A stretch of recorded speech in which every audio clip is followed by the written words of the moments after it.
네, 여러분 반갑습니다. 캠브리지 동아시아사 시간이 돌아왔습니다. 자, 이번 시간에 우리는 동학농민운동이라고 하는 주제에 대해서 함께 살펴볼 겁니다. 시험 문제 여기서 많이 나왔어요. 줄지 말고 열심히 들으세요. 자, 우리는 이번 시간부터 1890년대의 상황에 대해서 이야기를 해보고자 합니다. 지금까지 흐름을 간단하게 좀 짚어보도록 할게요. 자, 1870년대에 일본에 의해서 강화도 조약이 체결이 되면서 조선에 대한 일본의 영향력이 강화되었습니다. 그러면서 조선을 차지하려는 일본의 침략적인 움직임이 점차 나타나게 되었죠. 자, 하지만 이후에 조선의 경우에는 1880년대부터 본격적인 근대화 정책, 개화 정책을 실시해 나가기 시작을 합니다. 다만 이 과정에서 큰 반발이 일어나기도 해요. 그죠? 예를 들자면 이모군란이라든지 갑신정변 같은 사건들이 일어나게 됩니다. 그죠? 자, 그리고 이 이모군란과 갑신정변의 경우에는 모두 청나라에 의해서 제압이 되었어요. 그죠? 그러면서 왕과 왕비를 청나라가 보호해주게 됨에 따라 이후에 점차 조선에 대한 청나라의 영역이 커져가는 모습이 나타나게 되었다라고 이야기를 하였습니다. 그러면서 갑신정변 이후에 어느 나라가 조선을 차지할 것인가를 놓고 특히 청나라와 일본을 중심으로 국제관계의 대립과 갈등이 점차 심해지고 있었다라는 것까지 우리가 지난 시간에 이야기를 했었습니다. 대충 기억이 나나요?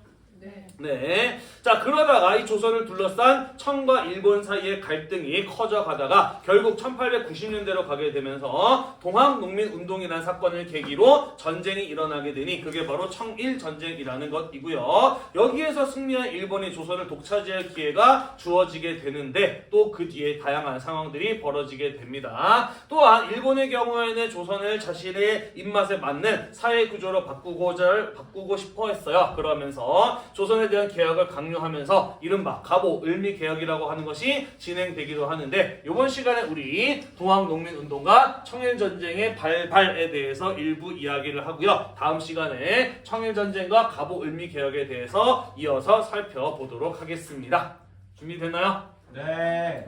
같이 한번 1890년대의 상황에 대해서부터 살펴보도록 하겠습니다. 자, 1890년대 조선의 상황은 어떠하였느냐? 자, 지난번에 선생님이 1880년대의 개화정책 이야기할 때 잠깐 언급을 했는데 별기군 같은 거 만드는 데 들어가는 돈이 엄청나게 많이 들었다라고 이야기를 했어요. 그죠? 개화 정책에는 많은 비용이 필요하기 마련이었다라는 것이죠. 게다가 이모군란이라든지 갑신정변 같은 사건이 일어나게 되었고 그 과정에서 일본인이 사망하거나 일본 공사관이 공격받고 불탈 때 조선 정부는 그에 대해서 사과하고 보상금을 제시해야만 했어요. 그죠? 배상금을 지불해야만 했다라고 이야기를 했습니다. 자, 그래서 개화에 들어가는 이런 비용들, 일본에게 물어줘야 될 배상금들 전부 다 누구 주머니에서 나오는 것들이니까 그렇죠. 백성들이 낸 세금에서부터 나오는 것들이다라는 것이죠. 그죠? 따라서 근대화가 진행이 되고 배상금을 지불해야 될 일들이 발생할수록 농민들에 대한 세금 부담은 더욱더 늘어날 수밖에 없었다라는 이야기가 되겠습니다. 자, 한편 이러한 와중에도 당시 조선의 집권층 누구였어요?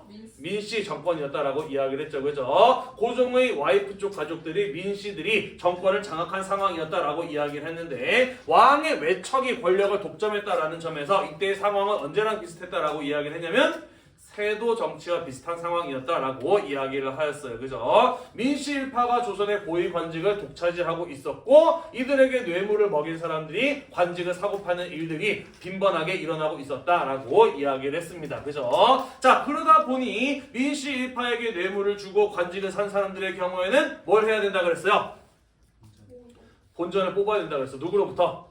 백성들로부터. 그죠? 말도 안 되는 이름도 없는 여러 가지 잡다한 세금들을 만들어서 백성들로부터 그 세금을 거두고 자신들의 이익을 채우고자 하는 부패한 관리들, 탐관 오리들이 다시 날뛰게 된 것이 바로 이 1890년대 조선의 상황이었다라는 것이 되겠습니다. 그러면서 지방관에 의한 백성들에 대한 수탈이 심화되기도 하였다라는 것이죠. 됐나요? 네. 자, 한편 강화도 조약이 체결되고 난 이후에 많은 일본 상인들이 조선에 와서 쌀을 사가게 되는데 특히 이 쌀을 많이 사가는 상황이 누군가에게는 힘들지만 누군가에게는 좋은 상황이기도 했어요. 누구한테 힘들었을까? 가난한 농민들, 그죠? 특히 쌀을 사 먹어야 되는 도시의 빈민들에게는 일본으로 쌀이 많이 수출이 되면서 쌀값이 올라가게 됨에 따라 생활에 어려움을 겪게 되었다라는 이런 이야기, 이모군란 때 이야기를 했어요. 그죠? 자, 하지만 어떤 사람들은 이런 상황이 좋았을까?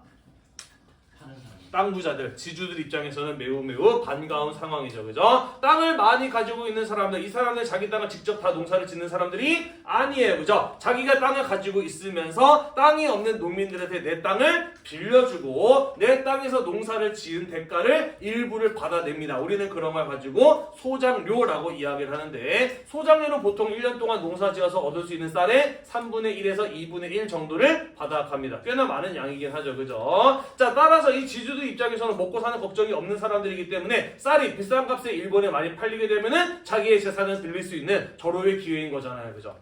이해가 되시죠? 자, 그러다 보니 지주들은 더 많은 쌀을 판매하기 위해서 자기 땅을 빌려야 되는 소작농들한테 내 땅을 빌리는 값을 어떻게 할까요?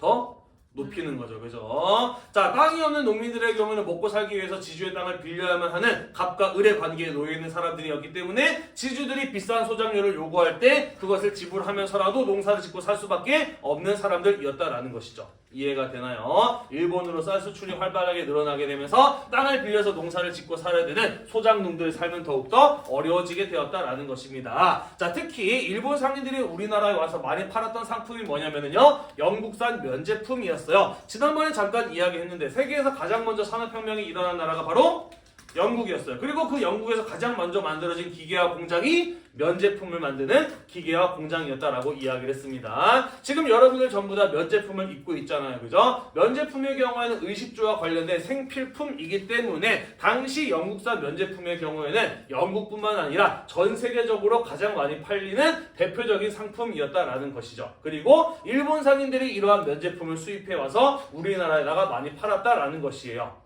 이해가 되시죠? 문제는 이 면제품의 경우에는 가난한 농민들의 중요한 부수입이었다라는 거야. 남자들이 밭에 나가서 논에 나가서 일하는 동안 여자들의 경우에는 집 안에서 요거 배틀이라고 하는 건데, 이렇게 손으로 직접 면을 만들어서 판매하는 게 가난한 농민들의 중요한 부수입이었다고. 그런데 영국에서 면제품이 공장과 기계를 통해서 만들어진 값싸고 질 좋은 상품들이 들어왔네요. 우리나라 사람들이 손으로 만든 면제품이 잘 팔릴까?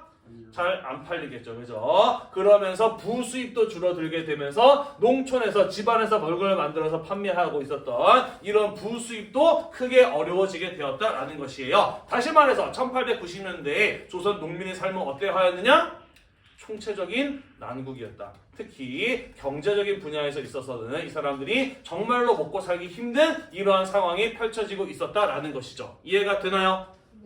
네, 그러다 보니 이러한 상황을 제대로 해결하지 못하는 무능한 지배층들, 나아가서 애당초 이러한 상황을 야기한, 초래한 일본에 대한 반감이 커질 수밖에 없는 상황이었다라는 것이죠. 그러면서 이렇게는 못 살겠다, 우리 세상을 좀 바꾸고자 한다라는 이런 어떤 농민들의 요구가 성장하던 시기, 그게 바로 1890년대의 상황이었다라는 것이에요. 이해가 좀 되시나요? 네. 자, 동학농민운동이 일어난 1894년은 갑신정변이 일어난 1884년으로부터 몇 년이 흘렀나요? 10년이 흐른 상황이에요. 그죠? 84년 이후에 10년이라는 시간이 흘렀는데 여전히 이런 상황이었다라고 하는 것은 조선의 근대화가 제대로 됐다, 제대로 되지 못했다.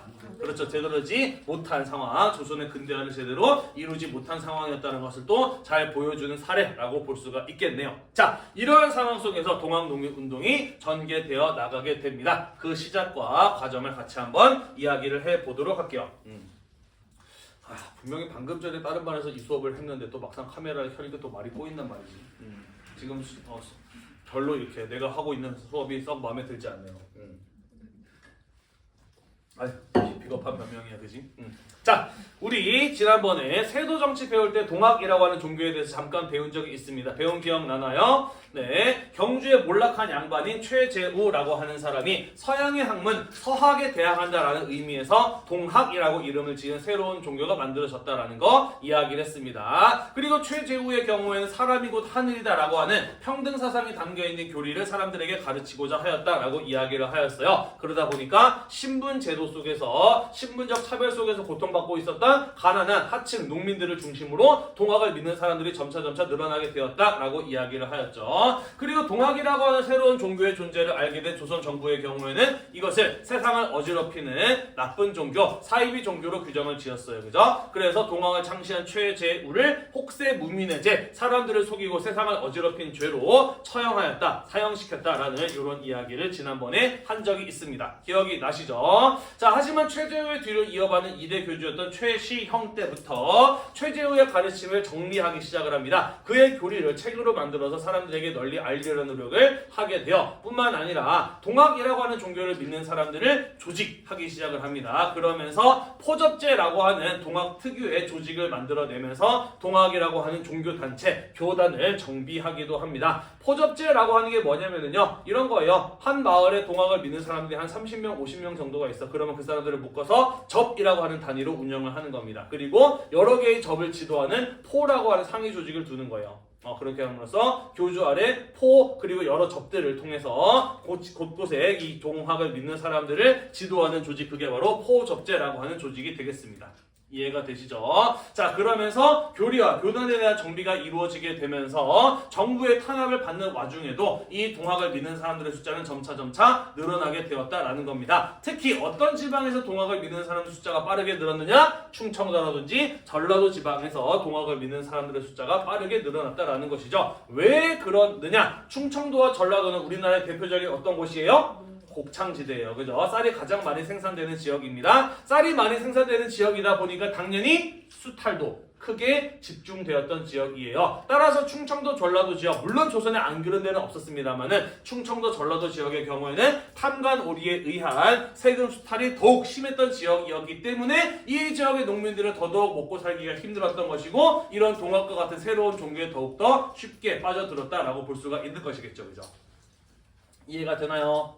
네. 자, 그럼에도 불구하고 조선 정부는 동학을 여전히 인정하지 않았어요. 동학은 사교다, 그릇된 잘못된 가르침으로 사회에 해를 끼치는 종교다 라고 규정을 짓고, 동학을 믿는 사람들이 발견이 되면은 지방관에 의해서 체포하고 감옥에 가두고 심각할 경우에는 사형에 처하는 등의 적극적인 탄압을 받고 있는 상황이었다라는 것입니다. 이해가 되나요? 자, 따라서 동학을 믿고 있었던 사람들의 집단적인 움직임은 어디서부터 출발을 하느냐? 우리에게 동학이라는 종교를 믿을 자유를 달라라는 움직임에서부터 시작이 됩니다. 우리는 그러한 움직임을 일컬어 무엇이라고 이야기를 하냐면은 교조 신원운동이라고 이야기를 해요. 교조란 종교를 창시한 사람을 말합니다. 동학에 있어서 누구인 거예요? 최재우가 되는 거죠. 그죠? 신원이란 억울함을 풀다라는 겁니다. 다시 말해서 최재우가 사형당해서 죽은 일은 어떤 일이었다? 억울한 일이었다. 왜냐하면 동학이라는 종교는 세상을 어지럽히는, 해를 끼치는 나쁜 종교가 아니기 때문이다. 이것을 알아달라라는 요구가 바로 교조 신원운동이었던 것이에요. 이해가 되나요? 따라서 동학은 나쁜 종교가 아니기 때문에 우리에게 믿고 그것을 사람들에게 퍼뜨릴 자유를 달라. 그리고 나쁜 종교가 아니기 때문에 동학을 믿는다는 이유로 탄압받지 말아달라 라는 것을 요구하는 운동이 바로 교조 신원운동이었다라는 것이에요. 이해가 되나요? 네. 자, 그래서 이러한 종교적인 차원에서부터 동학을 믿는 사람들의 대규모의 집단적인 움직임이 시작이 되었다라는 겁니다. 자, 그 시작은 1892년에서부터였어요. 충청도에서는 공주, 전라도에서는 삼례 지역에 수천 명의 동학을 믿는 사람들이 모여서 교조에 대한 신원을 요구하는 목소리를 내기 시작을 합니다. 수천 명의 사람들이 모여들었어요. 당연히 무지무지 충격적인 사건일 수밖에 없죠. 자, 그래서 사람들이 많이 모여서 무언가를 얘기한다는 소식이 이 지방의 지방관들 귀에 들어가게 됩니다. 자, 그래서 저들이 원하는 바가 무엇인지를 들으러 지방관들이 가요. 그리고 여기에서 동학의 지도자들은 종교의 자유를 줄 것을 그들에게 요구하였다라는 것이죠. 그러자 이런 어떤 교조의 신원에 대한 요구를 들었던 지방관들은 뭐라고 답을 했느냐? 이 결정은 내가 내린 것이 아니라 나라에서 임금님께서 내린 것이기 때문에 나의 권한으로 너희들에게 이러한 요구를 들어줄 수 없다라는 대답을 합니다. 자, 이러한 대답을 들은 동학의 지도자들은 무엇을 생각을 했을까? 지방관의 권한으로 안 된다고? 그러면 임금님께 직접 가서 말씀드리자라는 결론을 내게 되는 것이죠. 자, 그래서 1893년에 동학의 지도자 40여 명이 직접 서울에 올라가서 경복궁의 정문인 광화문 앞에 엎드려서 왕에게 상소문을 올립니다. 그게 바로 한양복합상소라고 하는 사건이었던 것이에요. 여기에서도 마찬가지로 교조에 대한 신원을 요구합니다. 이 상소문을 받은 고종의 대답은 무엇이었느냐? 너희들이 무엇을 원하는지 잘 알고 있다. 각자의 자리로 돌아가서 자기의 일이 힘쓰다 보면은 자연스레 이루어질 것이다 라는 이런 애매한 답변을 남깁니다. 동학의 지도자들은 이거 조만간 우리의 요구를 들어줄 것인가 보다 라고 생각을 할 수도 있는 답변이었던 것이죠. 그죠? 그래서 이들은 각자 자리로 돌아가게 되는데 실제로 조선 정부의 결론은 무엇이었느냐? 여기서 우리가 밀리게 되면 조선 전체는 사이비 종교판이 될 수 있다라는 판단이었어요. 그래서 이러한 고종의 답변에도 불구하고 이 동학의 지도자들이 제출했던 상소문의 요구를 전혀 받아들이지 않습니다. 오히려 대규모의 집회와 그리고 복합상소를 주도했던 사람들에 대한 체포명령이 내려지는 등 적극적으로 강경하게 동학을 탄압하려는 이러한 정부의 모습이 보이게 되었다라는 것이죠. 자, 자신들의 기대와 전혀 다른 반응이 나오게 되자 동학 지도자들은 어떠한 결론을 내리게 되느냐? 우리가 얼마나 많은지 정부에서 잘 모르나 보다. 동학이라고 하는 종교를 믿는 사람들이 얼마나 많은지 우리가 보여주자. 실력 행사로 가자라는 이런 판단을 하게 됩니다. 자, 그래서 1893년에 충청도에서는 보은, 전라도에서는 금구에서 이전보다 훨씬 더 큰 규모의 집회가 열리게 되어 이번에는 충청도, 전라도 사람들뿐만 아니라 전국 각지에서 동학을 믿는 사람들 다 모으게 됩니다. 그러면서 이때 수천 명 규모였다라고 한다면 이때는 수만 명 규모의 사람들이 모여드는 대규모의 집회가 열리게 돼요. 그러면서 이 사람들이 다시 한번 교조를 신원해 줄 것을, 최재우의 죽음의 억울함을 풀어줄 것을 요구하면서 동학에 대한 종교의 자유를 줄 것을 요구하였다라는 것이죠. 이해가 되나요? 당연히 깜짝 놀랄 만한 일이었다라는 겁니다. 조선 정부도 야, 얘네들이 이렇게 큰 세를 가지고 있을 줄은 몰랐다 하고서는 깜짝 놀랄 사건이기도 했다라는 거예요.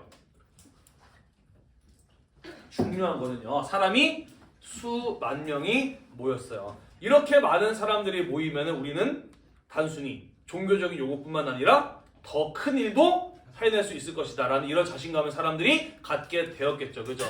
전국 각지의 사람들이 모여들었는데 너는 어떻게 사니? 나는 이렇게 사는데 라는 이야기를 했겠죠. 그죠? 그리고 우리 모두 무엇 때문에 괴롭구나? 탐관오리, 일본과 같은 외세 때문에 우리 모두 괴롭구나 라고 하는 사실을 알게 되었을 겁니다. 그죠? 자, 그러면서 보훈 집회, 특히 금구 집회에서부터 어떤 주장이 나오기 시작하느냐? 단순히 종교적인 차원의 요구를 넘어서 탐관오리를 처벌하자, 외세를 쫓아내자 같은 이런 어떤 정치적인 요구의 목소리가 나오기 시작하였다라는 거예요. 이해가 되나요? 따라서 동학농민운동은 처음에는 종교적인 차원에서부터 시작이 되었는데 점차 정치적인 성격의 운동으로 발전해 나가게 되었다라는 것입니다. 이해되시나요? 네. 넘어가도 될까요? 네. 네, 넘어가겠습니다. 자, 그러다가 본격적인 대규모의 집단 행동으로 옮겨가게 됩니다. 그 계기가 되었던 사건은 무엇이냐면 바로 고부민난이라고 하는 사건이에요. 자, 전라도 고부군의 군수 조병갑이라는 사람이 있었습니다. 이 사람을 보면은요, 역사에 오랫동안 이름을 남기는 방법은 참 다양하다라는 생각이 들어요. 세종대왕님이나 이순신처럼 훌륭한 일을 해서 이름을 오래 남기는 사람이 있는 반면에 조병갑처럼 나쁜 짓을 해서 오래오래 역사책에 이름을 남기는 방법도 있다라는 생각이 드네요. 조병갑 어떤 사람이었냐면요, 조선 말기에 전형적인 탐관오리였어요. 특히 이 사람의 경우는 머리가 무척 좋았던 것 같아. 온갖 기발한 방법들을 동원을 해서 백성들에게 말도 안 되는 세금을 쥐어짜냈던 그야말로 수탈의 달인과 같은 사람이 바로 이 조병갑이라는 사람이었다라는 겁니다. 그리고 인간의 욕심이 끝이 없듯이 조병갑의 욕심도 끝이 없었어요. 이미 사람들에게 무척이나 많은 말도 안 되는 세금을 걷어가고 있는 중에서도 더 많은 세금을 걷기 위해서 뭔가를 만듭니다. 그게 바로 무엇이냐면 만석보라고 하는 거예요. 보라고 하는 게 뭐냐면요, 이렇게 강물이 흘러가는 중간을 흙으로 뚝을 쌓아서 막는 거야. 그러면 여기 물이 점점점 쌓여가게 되겠지, 그지? 그렇게 확보된 물을 농사 짓는데 끌어다 쓰는 시설, 우리는 이런 걸 가지고 보라고 이야기를 합니다. 쌓여있던 물이 뚝이 무너지게 되면 갑자기 콸콸콸 쏟아져 나오게 되겠죠, 그죠? 이런 걸 가지고 뭐라고 하게? 보에 쌓여있던 물이 뚝이 터지면서 콸콸콸 쏟아져 나온다. 네, 이런 걸 가지고 본물이 터진다라고 표현을 해요. 보호에 쌓여있는 물이 터진다. 요즘에 우리나라 사람들이 문해력이 많이 떨어졌다라는 이런 비판들을 하잖아요. 그죠? 그 대표적인 사례로 언급되는 사례가 뭔가요? 본물 터지다라는 거잖아. 그지? 보에 쌓여있는 물이 터지듯이 오랫동안 쌓여있었던 게 콸콸콸 쏟아져 나온다라는 뜻인데 문해력이 많이 떨어지는 사람들은 요거 말을 많이들 오해하기도 하죠. 그죠? 또 대표적인 사례 뭐가 있나?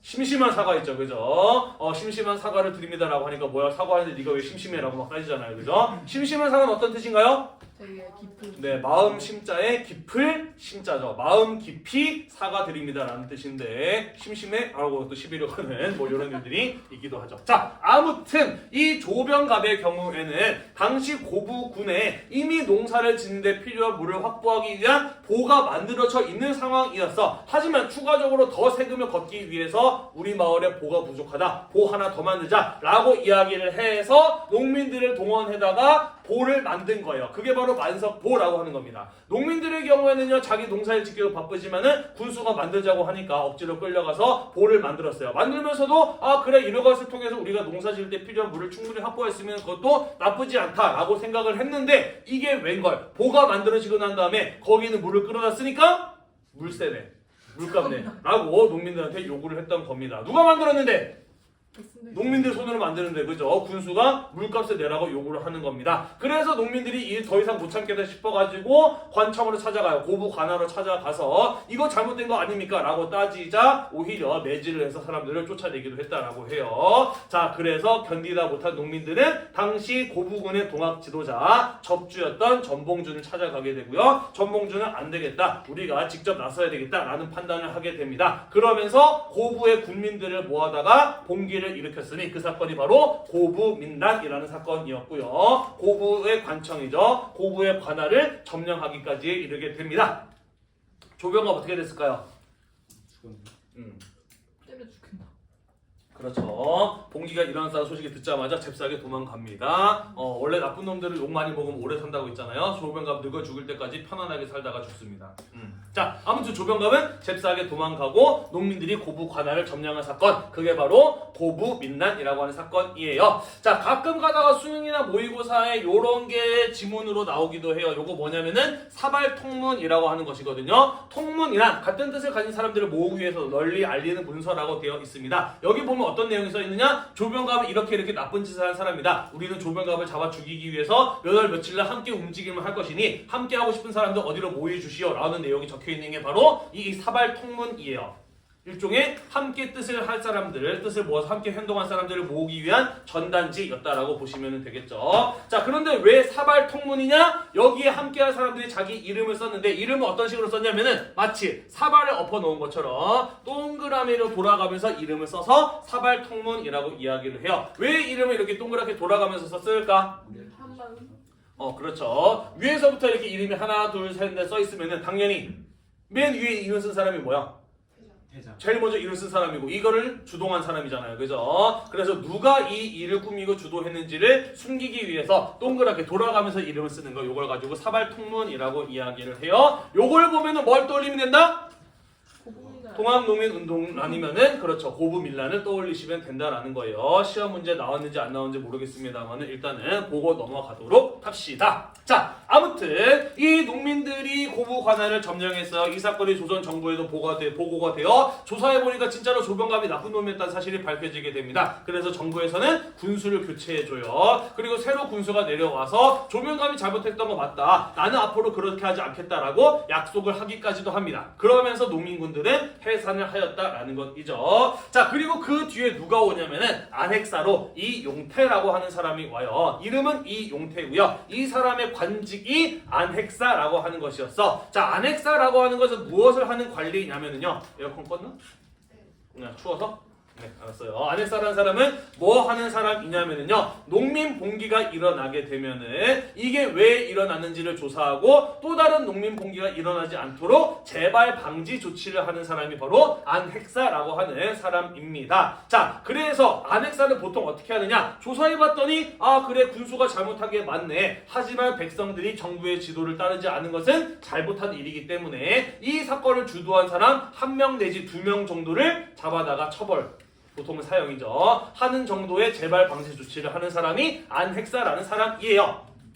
자, 그런데 문제는 이때 안핵사로 왔던 이용태라고 하는 사람은 조병갑과 별반 다를 바 없는 사람이었다라는 것이죠. 일반적으로 책임자 한두 명 처벌하는 것을 넘어서 이 봉기에 가담했던 농민들의 재산을 강탈하고 강제로 빼앗고 사람들을 마구 죽이고 강간 같은 것들이 일삼는 이런 모습을 보였다라는 것이죠. 동학 믿는 애들이 저질렀던 일이네, 너네 다 죽어 마땅해 라고 하면서 일반적인 수준을 넘어서 강력하게 가혹하게 타답하는 모습을 보였다라는 겁니다. 물론 그 목적은 자기의 이익을 챙기는 데 있었다라는 것이죠. 이해되나요? 네. 자, 그러다 보니 고부 밀란을 주도했던 전봉준의 경우에는 고부군 옆에 있는 무장이라고 하는 곳에 가서 잠시 숨어있는 중이었는데 군수가 교체되고 나서 안핵사로 이용태라는 놈이 와가지고 이런 나쁜 짓을 벌이고 있다라는 소식을 듣게 되는 겁니다. 아, 역시 안 되겠다. 이 나라는 뿌리부터 썩어 있어. 나라 전체를 바꿔야 되겠다라는 이런 마음을 먹게 되는 것이죠. 자, 그래서 전봉준은 또 다른 동학의 적주인 김계남, 송화준 같은 이런 사람들과 함께 더 많은 사람들을 모아서 본격적인 봉기를 일으키게 되니 이것이 무장에서 일으켰다고 해서 무장봉기 또는 동학농민운동의 1차 봉기라고 하는 사건인 것입니다. 네, 동학농민운동의 1차 봉기라고 하는 사건인 거예요. 자, 이들이 외쳤던 구호가 있습니다. 뭐였냐면요, 재폭구민, 보국안민이라고 하는 것이었어요. 폭정을 제거, 나쁜 정치를 제거하고 난폭한 정치를 제거하고 백성들을 구하겠다. 보국안민, 나라를 도와서 백성을 편안하게 만들겠다라고 하는 구호를 외쳤다라는 것이죠. 이 구호를 보면은 이 사람들의 봉기의 목적이 어디에 있었는지를 알 수 있다라는 것이 되겠습니다. 자, 그렇게 한데 모인 동학교도들의 경우에는 고부군을 다시 쳐들어가서 고부군으로 다시 쳐들어가서 고부군을 점령을 합니다. 자, 이후에 고부군 옆에 있는 백산 지역에 모여서 경문과 4대 강령을 발표해요. 우리는 왜 봉기를 일으켰으며 앞으로 어떻게 해나가겠다라는 계획을 발표하였다라는 겁니다. 한번 읽어볼까요? 자, 경문에 보면은 뭐라고 써있냐면은 세상 사람들을 도탄 어려움에서 건지고 국가를 반석 튼튼한 기반 위에 두고자 합니다. 안으로는 탐악한 탐관 오리의 관리들의 벌이가 아니죠. 머리를 베고 밖으로는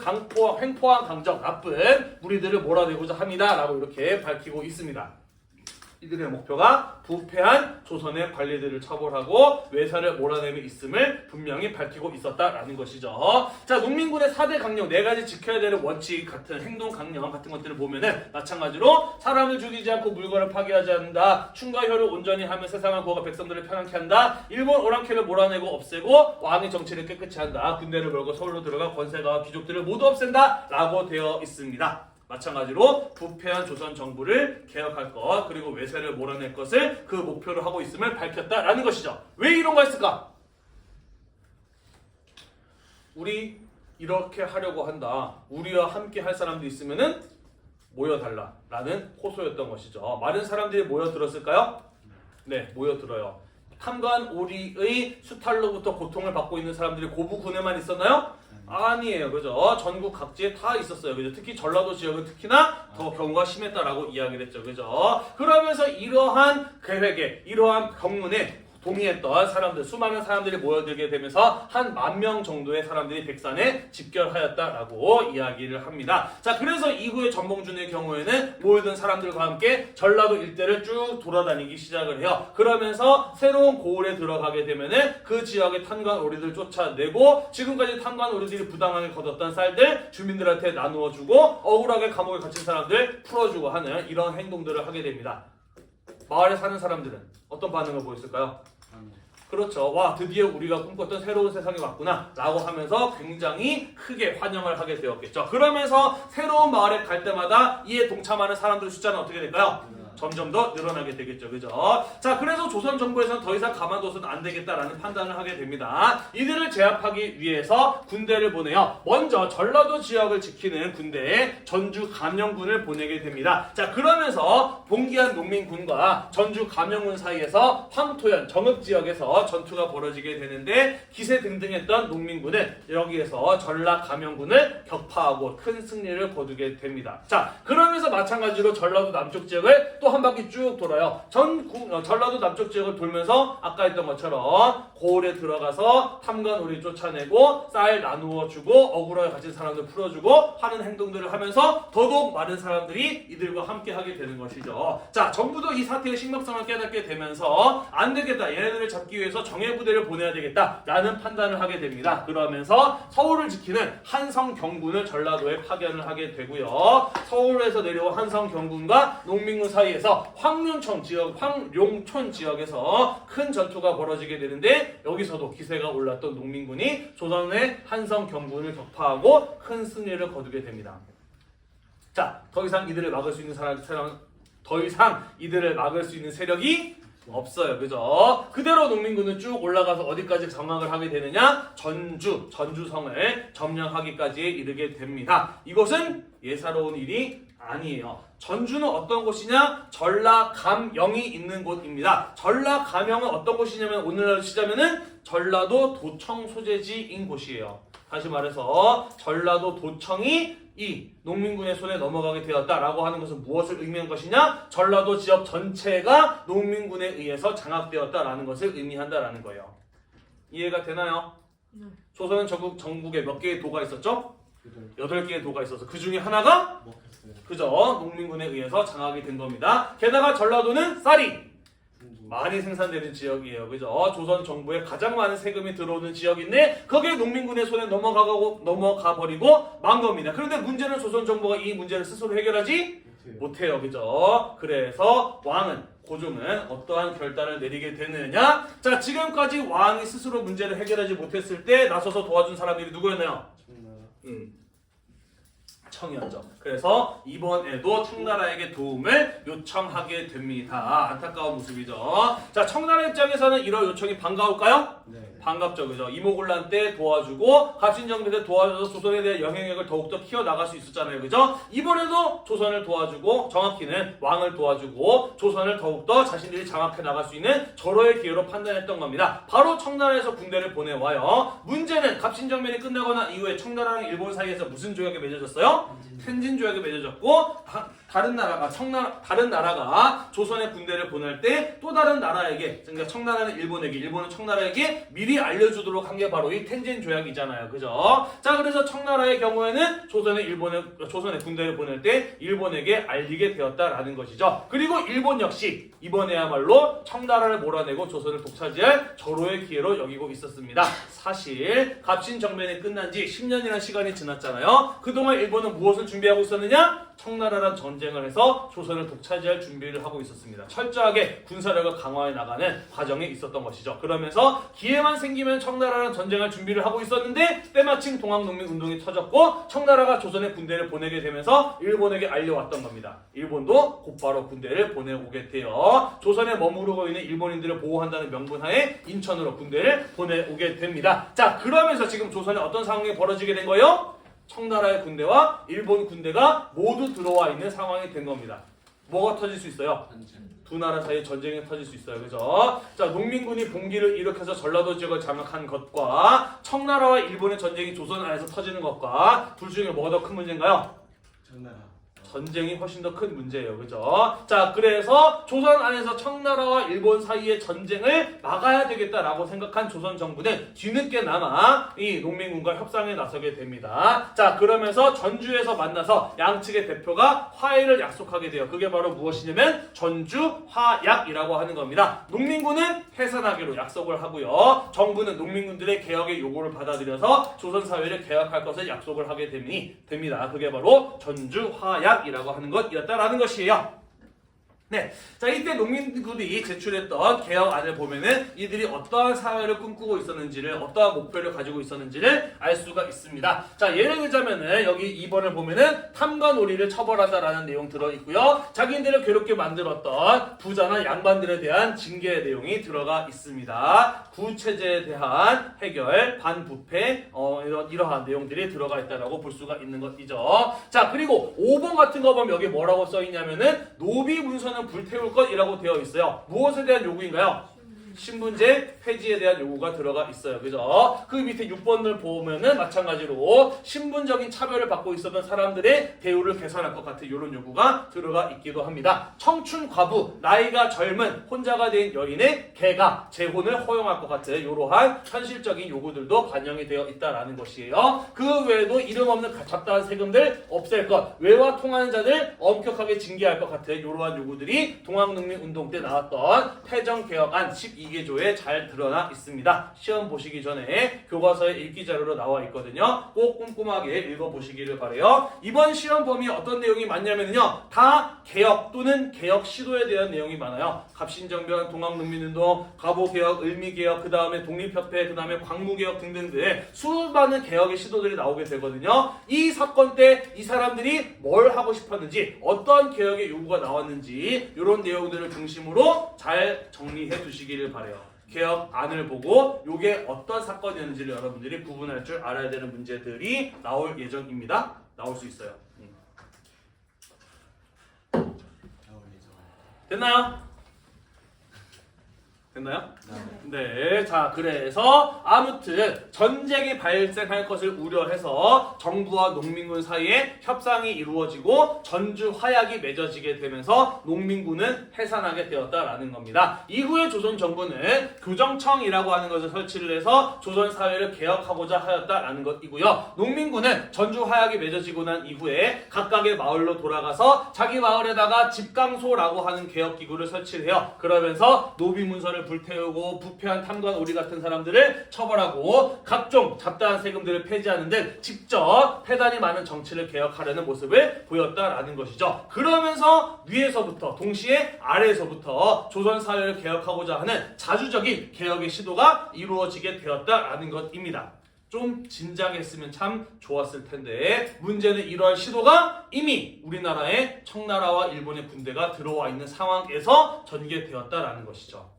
그래서 어떠한 한계를 보이게 되느냐. 자, 전주 화약이 맺어지고 난 이후에 농민군이 해산을 했어요. 그죠? 자, 그러면서 조선 정부는 청나라, 일본 양쪽 모두에게 문제가 해결되었으니 이제는 더 이상 당신네들 군대가 우리나라에 있을 필요가 없다. 각자의 나라로 돌아가 달라. 철수를 요구하게 됩니다. 하지만 아까 일본은 어떤 생각으로 왔다 그랬어요? 그렇죠. 청나라랑 싸워서 그들을 몰아낼 각오를 하고 이미 들어와 있는 상태였어요. 그죠? 그래서 일본군의 경우에는 철수의 요구를 거부하고 경복궁을 점령해 버립니다. 그러면서 고종을 무력화시키고요. 일본은 조선 사회를 자기들의 입맛에 맞는 모습으로 개혁하고자 싶어 했어요. 바꾸고 싶어 했어요. 그래서 일본의 강요에 의해서 두 번째 근대적 개혁이 시도가 되니 그게 바로 가보개혁이라고 하는 것입니다. 우리가 다음 시간에 자세하게 배울 거예요. 다만 일본의 강요에 의해서 개혁이 이루어지게 된다면 조선 사람들이 반발할 것이 뻔하기 때문에 조선인들에게 인기가 많은 누구를 내세웠느냐? 흥선대원군을 얼굴 마담으로 내세웠어요. 하지만 이것은 어디까지나 반발을 무마하기 위한 목적이었지 실제로 가보개혁을 주도해 나갔던 사람들은 누구였냐면은 일본의 입맛에 맞는 사람들, 일본이 생각하기에 자기의 의도대로 움직여줄 것으로 예상되는 개화파 인물들이었다라는 것이죠. 영의정, 김홍집을 중심으로 한 개혁 관료들이 새로운 내각, 새로운 정권을 세워서 가보개혁을 실시해 나가게 된다라는 것이에요. 네, 뭔 소리인지 이해가 잘 안 될 수 있는데 다음 시간에 우리가 가보개혁 다루면서 다시 한번 이야기를 할 것이거든요. 일단은 보고 넘어가도록 하겠습니다. 됐나요? 네, 자 그래서 조선 정부가 철수를 요구했는데 일본이 거부하고 경복궁을 점령하고 흥선대원군을 내세워서 새로운 정권을 세우고 개혁을 강요하는 이런 모습을 보이자 청나라 뭐라고 했겠어? 너네 뭐 하는 거야? 지금 우리 보고 싸우자는 거야? 라고 이렇게 물어봤겠죠. 그죠? 일본의 대답은 무엇이었을까요? 맞아. 싸우자는 거야. 라고 이야기를 했겠죠. 그죠? 일본은 청나라에게 선전포고도 없이 기습 공격을 하면서 청일 전쟁이 1894년 7월달부터 시작이 되었다라는 것입니다. 자, 그래서 지금 양쪽 군대가 조선에 들어와 있고 일본군에 의해서 경복궁이 점령이 되었다라는 이런 소식이 들려오게 되자 전봉준을 비롯한 동학의 지도자들은 우리가 나라를 구하기 위해서 다시 한번 나서야 될 때가 아닌가라는 이런 판단을 하게 됩니다. 그러면서 일본을 몰아내기 위해서 다시 한번 봉기를 일으키게 되는 이게 바로 동학농민운동의 2차 봉기였다라는 것이에요. 자, 1차 봉기의 목표는 무엇이었어요? 1차 봉기의 목표는 제폭구민 보국아민이었다 그랬잖아, 그지? 물론 일본을 몰아내려는 목표를 세우기도 했습니다만은 가장 직접적인 계기는 무엇이었어요? 부패한 조선의 정치를 바로잡는 데 있었다라는 거잖아, 그지? 그래서 1차 봉기의 성격은 반봉건 반부패의 봉기였다. 봉건이라고 하는 것은 전통적인 통치체제를 봉건이라고 이야기를 해요. 문제가 많았던 기존의 통치체제, 특히 부패의 문제를 개혁하기 위해서 일어난 게 1차 봉기였다라고 이야기를 한다면 2차 봉기의 목표가 무엇이었다? 무엇이었다? 그렇죠. 일본을 몰아내기 위한 반외세의 목적을 가진 게 2차 봉기였다라는 것이에요. 자, 이번에는 전라도의 전봉준이 이끄는 남접 조직들뿐만 아니라 충청도의 손병희가 이끄는 북접의 동학 조직들도 함께 힘을 합하게 되면서 1차 봉기 때보다 훨씬 더 큰 규모의 농민군이 형성이 됩니다. 자, 한편 농민들이 다시 봉기를 일으켰다는 소식을 듣게 되자 조선 정부에서는 이들을 제압하기 위한 군대를 꾸리게 되는 것이죠. 어쨌든 반외세를 목표로 했습니다만은 전주 화약을 깨고 다시 봉기를 일으켰기 때문에 정부에서는 진압을 하고자 했고, 무엇보다도 지금 경복궁이 일본군에게 점령되어 있는 상황이잖아요, 그죠? 그러면서 조선군이 동원이 되기도 합니다. 또한 일본군 역시 여기서 농민들의 저항을 제압해야 된다라고 생각을 했기 때문에 이들을 제압하기 위한 군대가 편성이 되고 파견이 되는 것이죠. 이해가 되나요? 네. 자, 농민군들의 경우에는 전라도에서 충청도에서 거쳐서 서울로 진격할 계획을 가지고 있었습니다. 그리고 이것을 일본군도 예상을 하고 있었기 때문에 쟤네가 서울로 가려면은 공주를 반드시 지나가야 될 것이다 라는 판단을 예상을 했고요. 그래서 공주 바로 앞에 있는 고갯길, 우금치 고갯길에서 일본군이 기다리고 있었고, 동학 농민군이 다가오자 전투가 벌어지게 되었으니 그게 바로 우금치 전투였다라는 겁니다. 머리 숫자는 누가 더 많았을까요? 아니죠. 머리 숫자는 농민군이 압도적으로 많았죠. 이때 아마 한 2만 명이 넘는 사람들이 모였던 것으로 알고 있고요. 일본군의 경우 지금 정확하게 생각이 안 나는데 3,500명? 800명? 정도의 규모였던 것으로 알고 있어요. 어쨌든 수적으로 농민군이 압도적으로 우세한 상황이었다라는 겁니다. 하지만 이때 당시 일본군은 이미 어떤 무기를 가지고 있었느냐? 게틀링건이라고 들어봤나요? 이렇게 돌리면은 뱅글뱅글 돌아가면서 나가는 총 있잖아, 그지? 연속으로 발사가 가능한 기관총 이런 건 이미 가지고 있었어요. 이에 비해서 농민군들은 농기구나 부식총이나 대나무를 날카롭게 깎아서 만든 죽창 이런 걸 가지고 있었죠. 자, 그래서 우금치 전투에서 농민군의 경우에는 거의 일방적인 학살 수준의 패배를 당하게 됩니다. 그러면서 각지에서 봉기했던 나머지 농민군들도 하나둘씩 깨져 나가게 되면서 결국 농민군은 해산이 되고 전봉준을 비롯한 주요 지도자들이 체포가 되면서 동학농민운동은 실패로 끝나버리고 말았다라는 것입니다. 하나만 더 끝낼게요. 동학농민운동의 역사적인 의미를 파악해 보도록 합시다. 지금 조선에게 필요한 건 무엇이었나? 개혁이요. 내부적인 문제를 개혁하고 조선에 침략적으로 접근하는 외세를 물리치는 것. 이 두 가지가 조선에게 주어진 과제였어, 그지? 하지만 지배층들은 어떤 모습을 보였나요? 부패한 모습을 보였고, 자기 사회가 가지고 있는 문제를 스스로 해결하기보다는 외세에 의존하는 모습을 보였어요, 그죠? 그럼에도 불구하고 하층, 지배층이, 피지배층이 농민들이 나라의 문제를 개혁하고 외세를 몰아내고자 스스로 일어난 사건, 그게 바로 동학농민운동이었다라는 것이죠. 따라서 동학농민운동은 조선의 시대적 과제를 해결하고자 하는 민중의 움직임이었다라는 이런 역사적인 평가를 받는 것이고요. 사람들에 따라서는 이것은 시민혁명으로 보아야 된다라고 평가를 하는 사람들이 있기도 해요. 비록 실패로 끝났습니다만은 이때 동학농민운동 때 나왔던 개혁에 대한 요구들은 우리가 사회에 이런 개혁이 필요하구나 라는 것들을 지배층에게 알릴 수 있었고, 그 결과 갑오개혁 때 농민들의 요구가 일부 반영되는 성과를 거두기도 합니다. 뿐만 아니라 이때 비록 해산이 되었습니다만은 이 동학농민운동에 동참했던 사람들은 이후에 일본과 맞서 싸우기 위한 항일 의병 같은 것들에 동참하게 되면서 꾸준히 이어지는 항일 독립운동으로 이어지는 이런 어떤 의의를 가지고 있기도 하다라는 거예요. 예를 들자면 독립운동을 대표하는 인물 누가 있을까? 김구 선생 같은 사람 있죠, 그죠? 김구 선생도 젊었을 때 동학농민운동에 동참했던 사람이기도 합니다. 이런 역사적인 의미를 가지고 있다는 거 기억해 두면 좋을 것 같아요. 오늘도 공부하느라 고생이 많으셨고요. 다음 시간 우리는 청일전쟁과 갑오을미개혁에 대해서 마저 이어서 살펴보도록 하겠습니다. 이 수업이 여러분들의 공부에 도움이 되셨다면 구독과 좋아요 잊지 말고 눌러주세요. 수고했습니다.